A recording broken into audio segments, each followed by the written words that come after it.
Blood filtration यानी कि blood को प्यूरिफाई करना। हमने एक बार देखा था हार्ट के चैप्टर में कि हार्ट क्या करता है, ब्लड को प्यूरिफाई करता है लंग्स के पास ब्लड को भेजकर। हार्ट लंग्स के पास ब्लड को भेजता है और लंग्स उसको प्योर करता है, यानी कि उसमें से ऑक्सीजन डालता है और कार्बन डाइऑक्साइड निकालकर बाहर छोड़ देता है। तो ब्लड का फिल्ट्रेशन हुआ, इसको हम बोलते हैं एक्सचेंज ऑफ गैसेस। यानी कि ब्लड का फिल्ट्रेशन होता है गैसेस के रूप में, है ना। यानी कि उसमें जो भी टॉक्सिन्स वाली गैसेस हैं हमारे ब्लड में, चाहे वो कार्बन डाइऑक्साइड हो, कार्बन मोनोऑक्साइड हो, चाहे आपका नाइट्रोजन हो, जो भी हम हमारे शरीर को जो भी गैसेस नहीं चाहिए होती हैं उनको बॉडी से बाहर निकालने का काम हमारा लंग्स करता है और इसमें मीडिएटर के रूप में हार्ट इसमें मदद करता है। तो इसको बोलते हैं कि ब्लड का फिल्ट्रेशन एक बार होना। एक्चुअल में जो ब्लड का फिल्ट्रेशन ये लंग्स के माध्यम से जो हुआ है, इसको एक्सचेंज ऑफ गैसेज यानी गैस के रूप में है। अगर ब्लड के अंदर कोई भी टॉक्सिन्स हैं, जैसे यूरिया है, यूरिक एसिड है, क्रेटिनाइन है, फास्फोरस है, जरूरत से ज़्यादा कैल्शियम है, ग्लूकोज है, कोई भी जो मटेरियल के रूप में है, पदार्थ के रूप में है, या कह सकते हैं सॉलिड के रूप में है, उसका जो फिल्ट्रेशन है वो हमारी किडनी करती है।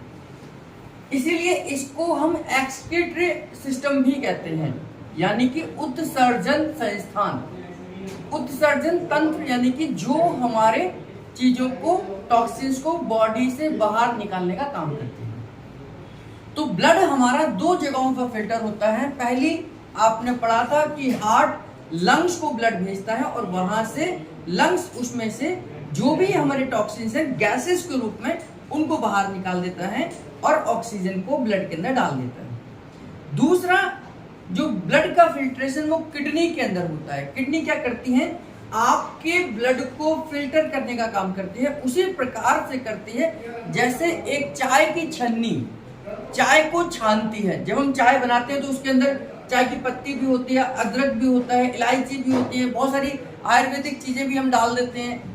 लेकिन क्या उन सबको मिलाकर हम चाय पीते हैं? नहीं। हम क्या करते हैं, उसे पीने से पहले उसको फिल्टर करते हैं, यानी कि चाय की छन्नी से हम चाय को छानते हैं और चाय नीचे आ जाती है। बाकी की जितना भी कूड़ा करकट है जो हमें नहीं लेना, वो सब चाय की छन्नी के अंदर आ जाता है, यानी कि चाय फिल्टर हो गई। इसी प्रकार हमारी किडनी भी फिल्ट्रेशन करती है, लेकिन इसमें क्या है, उल्टा होता है। चाय की छन्नी में तो कूड़ा ऊपर रुक जाता है, इस फिल्ट्रेशन में क्या होता है कि हमारी जो किडनी की छन्नी है वो कूड़े करकट को नीचे निकाल देती है, यानी कि बॉडी से बाहर निकालने का काम करती है ना। तो ये किडनी भी हमारे ब्लड को फिल्टर करती है उसी तरीके से जैसे हम चाय को छानते हैं, उस प्रकार ब्लड भी छाना जाता है किडनी के माध्यम से। अब ब्लड क्यों छाना जाता है कि ब्लड के अंदर टॉक्सिन्स हैं। अब यूरिया है, यूरिक एसिड है, क्रेटिनाइन है, कुछ भी है, ये दो तरीके के टॉक्सिन्स हमारे ब्लड में हो सकते हैं।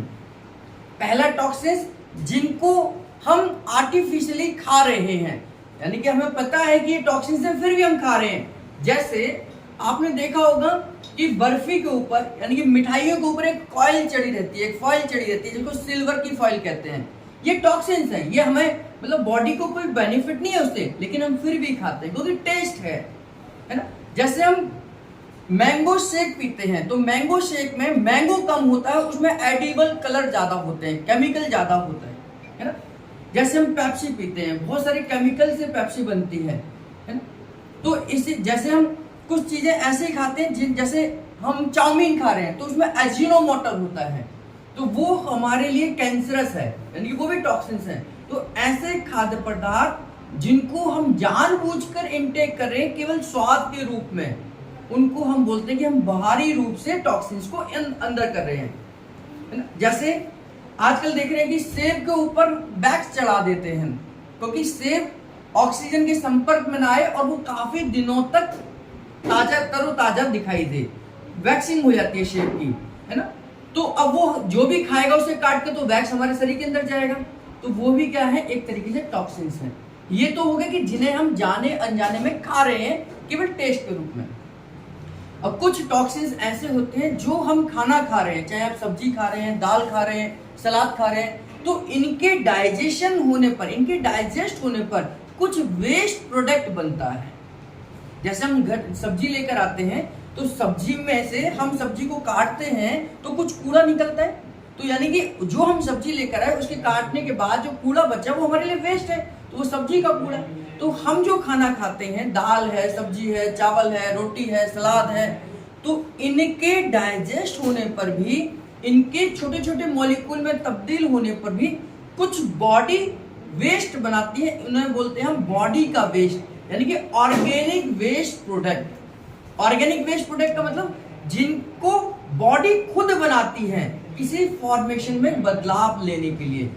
जैसे प्रोटीन है, जो हम दाल खा रहे हैं, प्रोटीन डाइजेस्ट होते होते एमिनो एसिड में कन्वर्ट होता है। हमने डाइजेस्टिव सिस्टम में पढ़ा था, प्रोटीन, पेप्टोन्स, एमिनो एसिड इस तरीके से डाइजेस्ट होता है, और हमारी बॉडी प्रोटीन को एमिनो एसिड के रूप में ही एब्जॉर्ब करती है।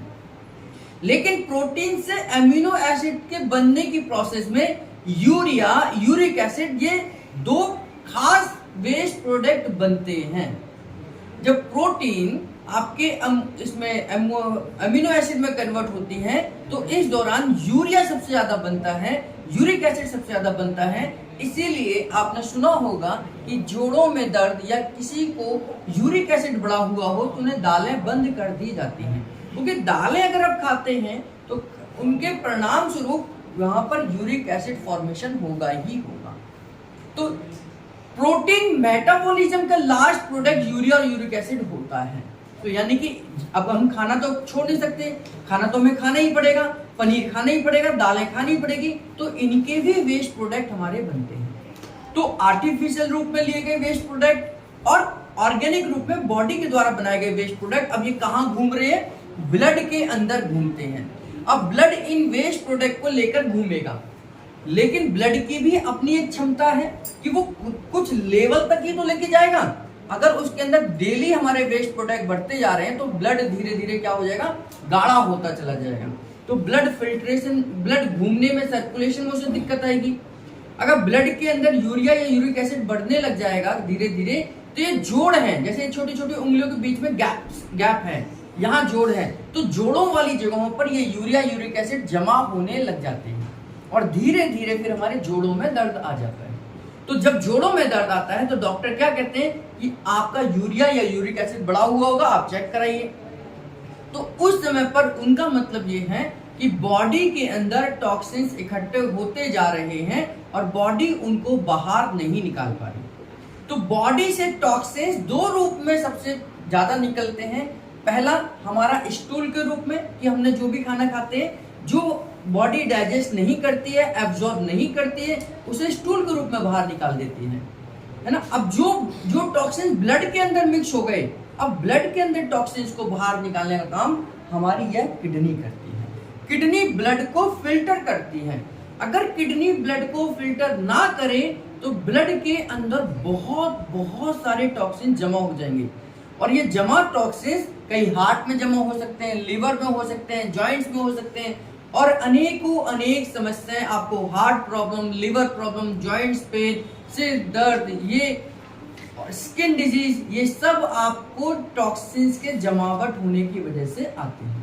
तो किडनी का काम है कि आपके ब्लड को फिल्टर कर उसमें से जो भी टॉक्सिन्स है उनको यूरिन के रूप में बाहर निकालकर ब्लड को फिल्टर करके रखना, ये किडनी का फिल्ट्रेशन है। किडनी का काम कैसे होता है एक बार स्ट्रक्चर देख लेते हैं, समझ लेते हैं। किडनी हमारी लेफ्ट और राइट होती है, दो किडनियां होती हैं, है ना। इनके ऊपर दो टोपी लगी होती हैं, एक राइट और एक लेफ्ट। इनको हम एड्रिनल ग्लैंड्स कहते हैं। एड्रिनल ग्लैंड्स कहते हैं। एड्रिनल ग्लैंड्स की जो पोजीशन है वो T6 से लेकर T12 तक की होती है ना। तो यानी कि किडनी की जो पोजीशन होगी T12 के बाद ही होगी, है ना। तो किडनी की जो पोजीशन है L1 से लेकर L4 और L5 तक की होती है। L1, L2, L3, L4 के बीच में हमारी किडनी फिक्स है, ठीक है। यानी कि अगर मैं किडनी को ब्लड सर्कुलेशन भेजना है तो किडनी को ब्लड सर्कुलेशन कहां से आ रहा होगा? L1, L2, L3, L4 से। यहां से किडनी को ब्लड सर्कुलेशन जा रहा होगा। तो इन द केस ऑफ कि किडनी को ब्लड सर्कुलेशन ठीक से नहीं पहुंच रहा है तो हम ऑर्गन क्लियरेंस कहाँ देंगे? लंबर के एरिया में देंगे। लंबर के एरिया में ऑर्गन क्लियरेंस देंगे तो किडनी को ब्लड सप्लाई बढ़ जाएगी और किडनी अपना काम प्रॉपर तरीके से करेगी। अब किडनी प्रॉपर तरीके से काम करेगी, इसका मतलब क्या है? आप एक छन्नी खरीद कर लेकर आते हैं, उसमें चाय छानते हैं अच्छी तरीके से, कुछ सालों तक तो वो प्रॉपर तरीके से चाय को छानती है, ठीक है, कूड़े को इकट्ठा करती है। फिर हम धीरे धीरे अगर देखें कि जो चाय वाले हैं वो एक दिन में एक बार छन्नी को धोते हैं तो धीरे धीरे उसके होल्स क्या है, बंद होने लग जाते हैं, वो होल बंद होने लग जाते हैं, तो उसमें चाय छानने में दिक्कत आती है। फिर उसे थोड़ा सा हम थपथपाते हैं, फिर वो छानती है तो उसके होल्स बंद हो जाते हैं। तो इसी प्रकार हमारी किडनी के भी होल्स बंद हो जाते हैं, जो टॉक्सिन्स बाहर निकलने चाहिए उन होल्स बंद होने की वजह से वो टॉक्सिन्स कहाँ है, ब्लड में ही रह जाते हैं, यानी किडनी की फिल्ट्रेशन खराब हो जाती है, फिल्ट्रेशन खराब हो जाती है। अब इसको हम कैसे नापते हैं कि एक सामान्य व्यक्ति का फिल्ट्रेशन क्या होना चाहिए, इससे हमें पता, किससे पता चलता है? GFR से पता चलता है, ग्लोमेरुलस फिल्ट्रेशन रेट। ये हमें बताती है कि हमारी किडनी ठीक से काम कर रही है या नहीं कर रही है, ठीक है। तो इसके बारे में डिटेल से देखेंगे। तो ये हमारी किडनी हो गई, किडनी की पोजीशन L1 से लेकर L4 के बीच में होती है। किडनी लेफ्ट और राइट होती है, दो किडनियां होती है, एक लेफ्ट हो गई एक राइट हो गई, ठीक। किडनी डबल लेयर की होती है, ऊपर की लेयर को हम क्या बोलते हैं? इसके कोर्टेक्स भाग बोलते हैं। ये मैंने यहाँ लिखा हुआ है, कोर्टेक्स हमेशा ऊपरी भाग को ही बोलते हैं, हमने एड्रिनल ग्लैंड में भी पढ़ेंगे कोर्टेक्स भाग, है ना। तो ऊपरी जो सतह है उस भाग को हम कोर्टेक्स बोलते हैं। डबल लेयर की है, ये डबल लेयर से बनी होती है। किडनी के अंदर छोटे छोटे पिरामिड्स बने होते हैं, जैसे ये एक पिरामिड है, तो अगर मैं पिरामिड्स के सरफेस को देखूं तो अगर हम ऐसे करते हैं तो ये पिरामिड्स हो गया, है ना, पिरामिड होते हैं। इस पिरामिड को हम मेडुला भी कहते हैं। क्या बोलते हैं? मेडुला। मेडुला मतलब किडनी के अंदर का हिस्सा मेडुला वाला भाग कहलाता है ना। किडनी के अंदर का हिस्सा क्या है? मेडुला वाला भाग कहता है। ऊपर का हिस्सा क्या कहलाता है? कोर्टेक्स भाग कहलाता है। तो मेडुला वाले भाग में ही क्या होते हैं? पिरामिड्स होते हैं। ये पिरामिड्स क्या है? एक ब्लॉक है, एक कमरे हैं किडनी के अंदर। ऐसे एक किडनी के अंदर 15-16 कमरे इधर है और एक किडनी के अंदर 15-16 कमरे इधर हैं। कमरे, इनको हमने क्या नाम दे दिया? पिरामिड्स का नाम दे दिया। इन पिरामिड्स के अंदर ऐसे नेफ्रॉन्स रहते हैं। ये नेफ्रॉन्स कहाँ रहते हैं? ये हमारे पिरामिड के अंदर रहते हैं। एक पिरामिड में लगभग 50,000 जो है हमारे ये नेफ्रॉन काम रहते हैं। कितने रहते हैं? 50,000। तो 50,000 मल्टीप्लाई बाई 15 कितने हो गए? लगभग एक किडनी के अंदर 10 लाख नेफ्रॉन रहते हैं। एक किडनी के अंदर कितने हो गए? 10 लाख नेफ्रॉन, यानी कि एक नेफ्रॉन है ये एक नेफ्रॉन है। नेफ्रॉन क्या है? किडनी के फिल्टर करने का प्रोसेस है।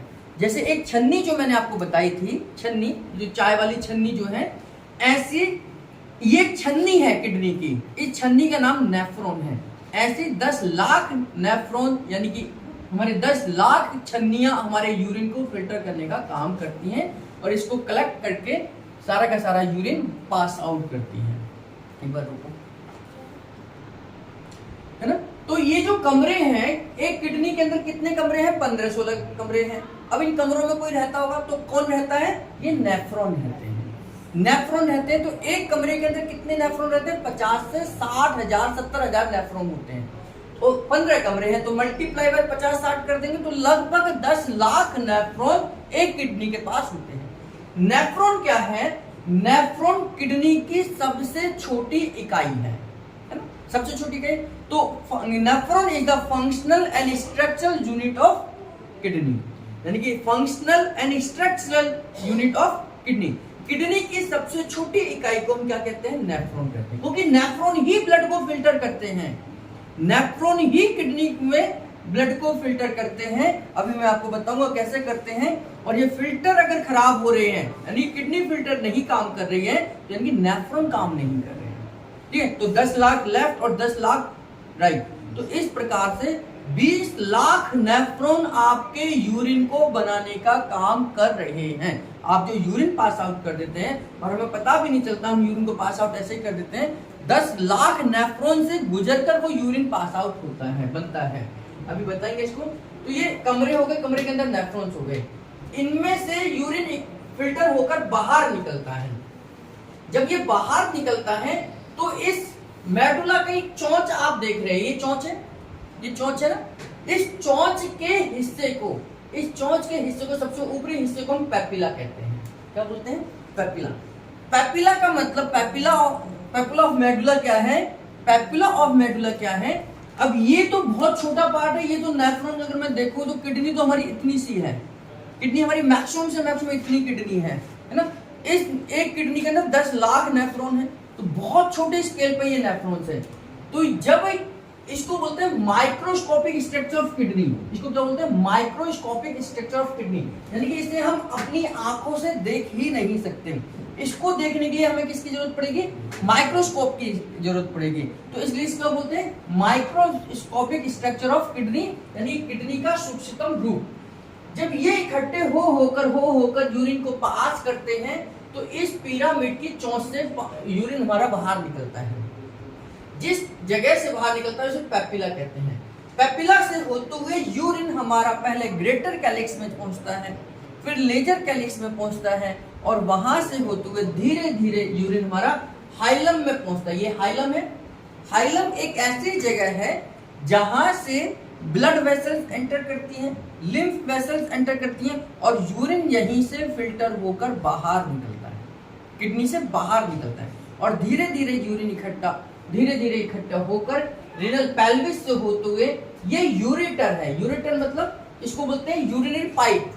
यूरिनरी पाइप, इन दोनों पाइपों से, दोनों किडनी फिल्टर कर रही होंगी, दोनों पाइपों से बूंद बूंद कर यूरिन हमारे यूरिनरी ब्लैडर में इकट्ठा हो जाता है। अब ये भी डबल लेयर है, आप देख रहे हैं। तो यूरिनरी ब्लैडर जब भर जाता है तो यह भरेगा तो इसकी चौड़ाई बढ़ेगी, तो इसके चारों तरफ सेंसर लगे हुए हैं। सेंसर लगे हुए हैं, यहाँ पर क्या है? ये सेंसर है। तो जैसे ये अंदर की जो इंटरनल लेयर है, जैसे ही बाहर की लेयर को टच करेगी, यहाँ एक घंटी बज जाती है, यानी कि ब्रेन में घंटी बज जाती है कि अब हमारा ब्लैडर भर चुका है, इसे पास आउट कर दीजिए। तो आपको मैसेज आता है कि अब फीलिंग होने लग जाती है कि अब मेरा ब्लैडर भर गया है। उस ब्लैडर की क्षमता है कि आप उसे 1 घंटे, मैक्सिमम 1.5 घंटे तक रोक के रख सकते हैं। ब्लैडर धीरे धीरे भर रहा है तो आपको यहाँ फुलावट होने लग जाती है, दर्द आना शुरू हो जाता है, और अगर आपने उसकी बात नहीं मानी तो ब्लैडर प्रोलैप्स हो जाता है। यानी कि उसका मतलब ये है कि आपके स्पाइन फिर उसे पास करने का मैसेज देती है, फिर ब्रेन को मैसेज कनेक्ट खत्म हो जाता है। स्पाइन जो मैसेज देती है वो ब्रेन से हट कर देती है, फिर उसे ये नहीं पता कि आप कहाँ बैठे हो, किनके सामने बैठे हो, आपकी बेइज्जती हो जाएगी, कुछ होगा, आपका यूरिन उसी समय पास हो जाएगा। तो ये इसकी कोई क्षमता खत्म हो जाती है ना। तो इस तरीके से ये एक नेचुरल और अपने इंटरनल प्रोसेस के द्वारा ये प्रोसेस चलती रहती है। तो ये हमारे पिरामिड्स हो गए, ये हमारे कमरे बने हुए हैं। इस कमरे के अंदर पिरामिड्स है, पिरामिड्स के अंदर नेफ्रॉन है, और नेफ्रॉन से यूरिन इकट्ठा होकर बाहर निकलता है। पैपिला से होते हुए लेजर कैलिस, फिर ग्रेटर कैलिस, जहां मैंने लिखा हुआ है। देखिए यूरिन इकट्ठा बना, यहाँ पर यूरिन बन गया नेफ्रॉन के अंदर। नेफ्रॉन से फिर ये जाता है कलेक्टिंग ट्यूब में। कलेक्टिंग ट्यूब का मतलब ये एक नेफ्रॉन है, ये एक नेफ्रॉन है। यहां से इसको समझ लेते हैं, फिर मैं आपको वहां से बता दूंगा। ये एक स्ट्रक्चर है नेफ्रॉन का, ये नेफ्रॉन का स्ट्रक्चर है। यहां से ब्लड आया था फिल्टर होने के लिए, ऐसे ब्लड फिल्टर होने के लिए आया। ब्लड फिल्टर होता है बहुत, ब्लड कैसे फिल्टर होता है? कैपिलरीज के रूप में। अरोटा हमने पढ़ा था हार्ट में, अरोटा डिवाइड हो रहा, आगे जाकर आर्टरी, आर्टरी कौन सी आर्टरी होगी? ये रीनल आर्टरी है ना, ये रीनल आर्टरी। रीनल आर्टरी आगे जाकर डिवाइड होगी आर्ट्रियोल्स में, आर्ट्रियोल्स आगे जाकर छोटी छोटी कैपिलरीज में डिवाइड हो जाती हैं। छोटी छोटी कैपिलरीज के ग्रुप को ही हमने क्या बोला है? Afferent artery. छोटी छोटी कैपिलरीज के ग्रुप को ही हमने अफरेंट आर्टरी बोला है, क्योंकि ये आर्टरी अंदर आ रही है, ये आर्टरी अंदर आ रही है। तो ये रीनल आर्टरी है, ये रीनल आर्टरी है, और ये आने वाली आर्टरी, इसलिए इसका ए से शुरू होता है, इसको बोलते हैं अफरेंट आर्टरी। अफरेंट आर्टरी थोड़ी थिक होगी, मोटी होगी ना, मोटी होगी। तो अफरेंट आर्टरी थोड़ा जैसे एंटर करती है किसमें? नेफ्रॉन में। तो ये एक आप देख रहे हैं कप बना हुआ है, कप बना हुआ है। तो कप के अंदर ये छोटे छोटे ये क्या है, ये है ग्लोमेरुलस, यानी ग्रुप ऑफ कैपिलरीज ग्लोमेरुलस कहलाता है। तो ये ग्लोमेरुलस गुच्छा जो है, ये हो गया गुच्छा हो गया कैपिलरीज का। और ये वोमेन कैप्सूल, इसको बोलते हैं वोमेन कैप्सूल। वोमेन कैप्सूल के अंदर फिल्ट्रेशन होती है, ये एक लेयर है, यहाँ पर ये एक लेयर है। तो ब्लड यहाँ से जाएगा और जो जो चीजें टॉक्सिन्स होंगी वो नीचे आ जाएंगी और प्योर ब्लड फिल्टर होकर ऊपर निकल जाएंगे। मेरी बात समझे? जो ब्लड के अंदर टॉक्सिन्स होंगे वो इस लेयर को पार कर कर नीचे की तरफ आ जाएंगे। वो इसमें कैल्शियम हो सकता है, ग्लूकोज हो सकता है, यूरिया हो सकता है, यूरिक एसिड हो सकता है, पोटेशियम हो सकता है, क्लोराइड हो सकता है। ये सब टॉक्सिन्स धीरे धीरे यहाँ से निकलेंगे, ऊपर से निकलेंगे और धीरे धीरे यहाँ पर इस तरीके से आ जाएंगे। इस तरीके से चलते चलते चलते चलते, ठीक है। तो इस हिस्से को हम क्या बोलते हैं? Women capsule. ये गुच्छा जो है कैपिलरीज का गुच्छा, उसको बोलते हैं ग्लोमेरुलस। ग्लोमेरुलस फिल्ट्रेशन रेट इसी के नाम पर बना हुआ। ग्लोमेरुलस का मतलब कितना फिल्टर हो रहा है। फिल्टर नहीं होगा तो वो कम हो जाएगा, उसकी रेट कम हो जाएगी। फिल्टर ज्यादा होगा, अच्छा होगा तो उसकी रेट अच्छी होगी। तो हमारा ग्लोमेरुलस फिल्ट्रेशन रेट अच्छा होना चाहिए, बढ़ा हुआ होना चाहिए। जितना ज्यादा होगा यानी कि हमारी क्वालिटी इतनी अच्छी है, जितना कम हो जाएगा इसका मतलब उसकी कैपेसिटी खत्म होती जा रही है फिल्टर करने की, ठीक है। इसके बाद इस पूरे हिस्से को नेफ्रॉन बोलते हैं। इसके पहले हिस्से को इसको बोलते हैं हम प्रोक्साइमल कन्वोल्यूटिव ट्यूब। प्रोक्साइमल कन्वोल्यूटिव ट्यूब यानी कि पहला हिस्सा जहां से यूरिन फिल्टर होकर निकलता है। इधर भी ये एक ऐसी लेयर है नेफ्रॉन की कि अगर इसमें कोई चीज ऐसी है जो गलती से फिल्टर हो गई, क्योंकि फिल्ट्रेशन बहुत स्पीड से होता है। स्पीड से मतलब कि ब्लड का प्रेशर इतना ज्यादा होता है कि उससे टॉक्सिन तो निकलते ही निकलते हैं, साथ में कुछ ग्लूकोज निकल जाता है, कुछ विटामिन भी निकल जाते हैं स्पीडली। जैसे अगर मैं दूध को या चाय को यहां से छानता हूं, ये छन्नी है और मैं चाय को ऐसे छानूं तो टॉक्सिन ज्यादातर यहीं रुक जाएंगे। अगर मैं चाय को यहां से छानूं तो ये प्रेशर से हो सकता है चाय की पत्ती भी कुछ बाहर आ जाए, क्योंकि प्रेशर पर डिपेंड करता है। प्रेशर पे डिपेंड करता है ना। अगर मैं चाय को ऐसे रख के छान दूं तो कुछ भी यहाँ नहीं निकलेगा, क्यों? क्योंकि प्रेशर नहीं है। अगर मैं चाय को इतने ऊपर से छानूं और छन्नी को यहाँ रख दूं तो हो सकता है इस प्रेशर से कुछ चाय के दाने भी यहाँ निकल आए। ऐसा हो सकता है क्योंकि प्रेशर है। तो सारा क्या है? प्रेशर का खेल है, प्रेशर का खेल। तो इस प्रेशर की वजह से, कई बार प्रेशर की वजह से कुछ अच्छी चीजें भी नीचे आ जाती हैं, लेकिन यहां तक जब ये चीजें घूमती हैं तो इनको रीएब्जॉर्ब किया जा सकता है, क्योंकि इनकी लेयर इस तरीके से बनी हुई है कि चीजों को रीएब्जॉर्ब कर सकती है। मेरी बात समझ आई? कि कोई टॉक्सिन या कुछ अच्छी चीजें, विटामिन है, मिनरल्स है, सोडियम है, पोटेशियम है, हमें जरूरत थी लेकिन वो इधर निकल गई, अब उसको दोबारा से एब्जॉर्ब करने की जरूरत है। तो ये लेयर जो बनी हुई है इनको वापस अपने अंदर सोख लेती है और फिर अपने वही ब्लड सर्कुलेशन में मिला देती है। तो ये प्रोक्साइमल कन्वोल्यूटिव ट्यूब है। फिर यहाँ से ये मुड़ाव आता है, इसको हम बोलते हैं लूप ऑफ हेनले। हेनले एक साइंटिस्ट थे जिन्होंने इस एरिया के बारे में बताया कि हमारा नेफ्रॉन का एक पार्ट ऐसा आता है जो थोड़ा सा पतला होता है और यहाँ पर थोड़ा सा प्रेशर बढ़ जाता है फिल्ट्रेशन का, है ना। तो इस एरिया को हम बोलते हैं loop of Henle. Descending segment है, ये नीचे की तरफ आ रहा है इसलिए इसको डिसेंडिंग सेगमेंट बोलते हैं। ये ऊपर की तरफ जा रहा है, इसे असेंडिंग सेगमेंट बोलते हैं। इस हिस्से को हम क्या बोलते हैं? पूरे को लूप ऑफ हेनले। क्या बोलते हैं? Loop of Henle. हेनले एक साइंटिस्ट थे जिन्होंने इस एरिया की खोज करी, तो उनके नाम के आधार पर इस एरिया का नाम पड़ गया लूप ऑफ हेनले। लूप मतलब ये एक ऐसा डायग्राम है जो एक ही साइज का है, ठीक है। ये लूप ऑफ हेनले। आगे जाकर इस एरिया का नाम आ जाता है डिस्टल कन्वोल्यूटिव ट्यूब। डिस्टल कन्वोल्यूटिव ट्यूब का मतलब है कि अगर यहां से जो चीज पास हो गई फिर वो एब्जॉर्ब नहीं होगी। तो लास्ट ऑप्शन जो एब्जॉर्ब करने का इनके पास है वो डिस्टल कन्वोल्यूटिव ट्यूब तक है। डिस्टल कन्वोल्यूटिव ट्यूब से जो चीजें निकल गई फिर वो दोबारा रीएब्जॉर्ब नहीं होंगी। तो इनके हिस्सों का नाम है, ये है डिस्टल कन्वोल्यूटिव ट्यूब और यहां से ये जुड़ जाता है कलेक्टिंग ट्यूब से। ये है कलेक्टिंग ट्यूब। कलेक्टिंग ट्यूब का मतलब ये कलेक्टिंग ट्यूब यूरिन इकट्ठे करने वाली पाइप है। एक नेफ्रॉन यहाँ जुड़ा हुआ है, एक नेफ्रॉन यहाँ जुड़ा हुआ है, एक नेफ्रॉन यहाँ जुड़ा हुआ है, एक नेफ्रॉन यहाँ जुड़ा हुआ है। जैसे ये जुड़ा हुआ है ना, ये वाला नेफ्रॉन इधर है, तो ऐसे ही एक नेफ्रॉन, एक इधर है, एक इधर है, एक इधर है, एक इधर है, एक इधर है, एक इधर है, एक इधर है, एक इधर है, एक इधर, तो कितने 10 लाख नेफ्रॉन मिलकर इस पाइप को बनाते हैं, जो 10 लाख नेफ्रॉन अपने अंदर से यूरिन को फिल्टर करते हैं और इस पाइप में डाल देते हैं। इसलिए इसका नाम क्या रखा हमने, कलेक्टिंग ट्यूब। कलेक्टिंग ट्यूब तो कलेक्ट कर रही है, सभी नेफ्रॉन से यूरिन को इकट्ठा कर रही है, इसलिए इसका नाम है कलेक्टिंग ट्यूब। कलेक्टिंग ट्यूब आगे जाकर कहां खुलती है, ये पिरामिड के अपेक्स में खुलती है। ये पिरामिड था, मैंने बताया था यहाँ पर पिरामिड है, तो पिरामिड के सबसे ऊपर वाले भाग जिसको हम पेपिला कहते हैं, यहाँ पर आकर ये खुलती है। ठीक है, तो अब ये देखिए, ये यूरिन बना कहां पर, फिल्टर हुआ नेफ्रॉन में, नेफ्रॉन से कहां पहुंचा, कलेक्टिव ट्यूब में, कलेक्टिव ट्यूब से पिरामिड्स, और पिरामिड से इसके अपेक्स में पहुंचा, सबसे लास्ट भाग में, जिसको हम पेपिला कहते हैं। उनको नहीं दिख रहा, पेपिला कहते हैं।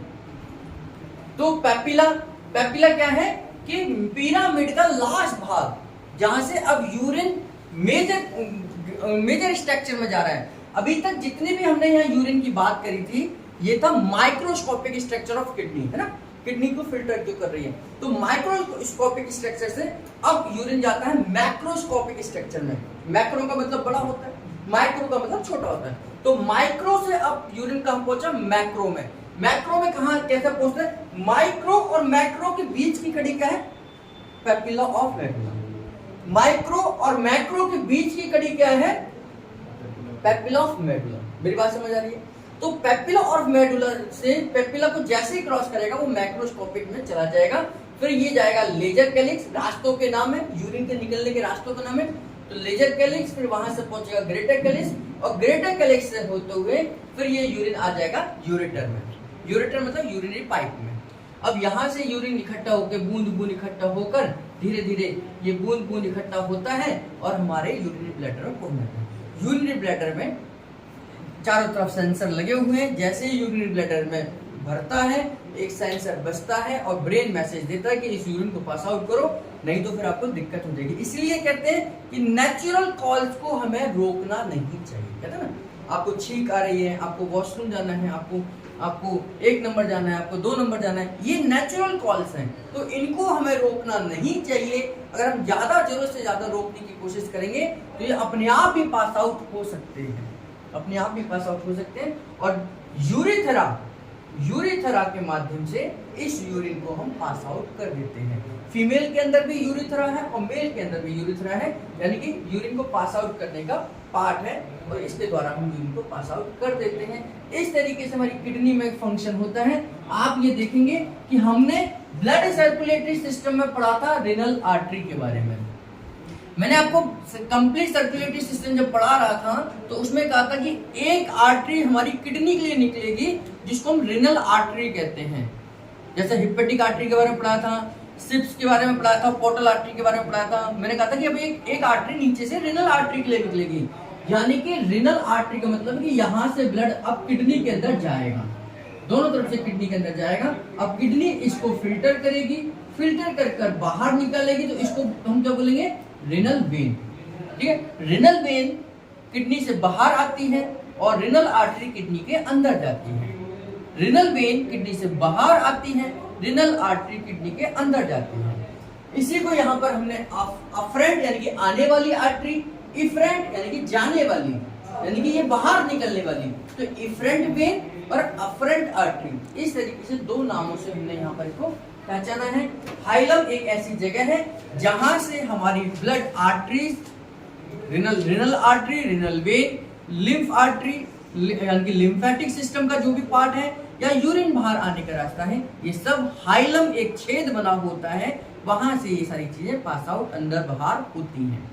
पेल्विस एक बड़ा एरिया है जो सारे एरिया को ये कवर करता है। रेनल पेल्विस यानी कि रेनल पेल्विस का मतलब है कि पेल्विस वो है हिस्सा, जो बड़ा हिस्सा है जिसके अंदर ये सारी चीजें आ जाती हैं। एक कैविटी ना, जैसे हमारी ये भी एक कैविटी है, पेल्विक कैविटी ना, जिसके अंदर यूट्रस है, वेजाइना है, हमारा पेनिस का एरिया है, टेस्टिस है, ये सब सेफ उसमें रहते हैं। तो ऐसे ही किडनी के सेफ हिस्से को हम बोलते हैं रेनल पेल्विस। तो इस तरीके से किडनी का फंक्शन है और किडनी हमारी कैसे काम करती है। किडनी हमारे बॉडी के अंदर, ब्लड के अंदर मिले हुए टॉक्सिन्स को फिल्टर कर बाहर निकालने का काम करती है। किडनी का काम है कि टॉक्सिन्स को बाहर निकाले। लेकिन किडनी जब खराब होती है, इसके खराब होने की एक सबसे पहली पहचान होती है कि इसकी फिल्टर जब ठीक से काम नहीं कर रहा होता तो आपका क्रेटिनाइन लेवल बढ़ता है।